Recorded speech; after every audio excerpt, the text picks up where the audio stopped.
पुढच्या बातम्यांकडे वळूयात। जरांगेंनी सरकारला दिलेला अल्टिमेटम आज संपणार आहे। सगळे सोऱ्याच्या अधिसूचनेची अंमलबजावणी करण्याची जरांगेंची मागणी आहे। दरम्यान जरांगेंची मराठा शांतता जनजागृती रॅली आज छत्रपती संभाजीनगरमध्ये निघतेय।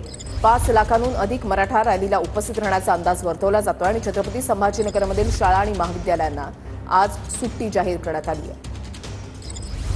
दत्ता कनवटे आमचे प्रतिनिधी आमच्या सोबत आहेत, अधिक माहिती जाणून घेणार आहोत। दत्ता, आज रॅली निघतेय, जरांगेंनी जो सरकारला अल्टिमेटम दिलेला होता तो अल्टिमेटम आज संपतोय, काय ते भूमिका जाहीर करणार याकडे सगळ्यांचं लक्ष लागलेलं आहे आणि ही रॅली कुठून कुठपर्यंत निघणार आहे?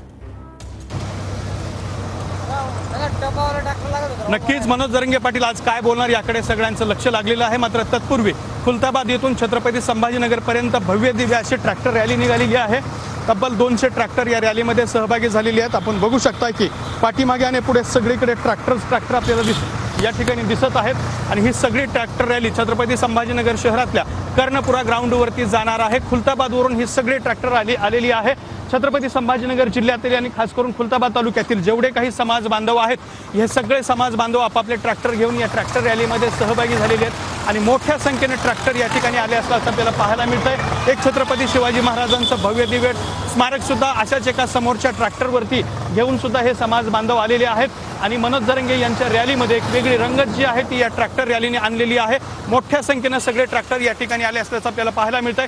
दुसऱ्या बाजूला साधारणपणे सकाळी 11 वाजता मनोज जरांगे यांची जी रॅली आहे, शांतता रॅली, ती सिडको चौकातून छत्रपती संभाजीनगर शहराच्या क्रांती चौकामध्ये येणार आहे। यासाठी तब्बल 500 पोलिसांचा बंदोबस्त ठेवण्यात आलेला आहे। तर शहरातले 750 शाळा, महाविद्यालय आणि कॉलेजेस सुद्धा बंद ठेवण्यात आलेली आहेत आणि मनोज जरांगे यांची आजची ही शेवटची शांतता रॅली आहे आणि 13 तारखेचा अल्टिमेटम सुद्धा आज संपतो आहे। त्यामुळे मनोज जरांगे काय बोलतील याकडे सगळ्यांचं लक्ष लागलेलं आहे। तत्पूर्वी अशी ही भव्य दिव्य ट्रॅक्टर रॅली छत्रपती संभाजीनगरच्या दिशेने निघालेली आहे। नक्कीच धन्यवाद दत्ता दिलेल्या सविस्तर माहितीसाठी।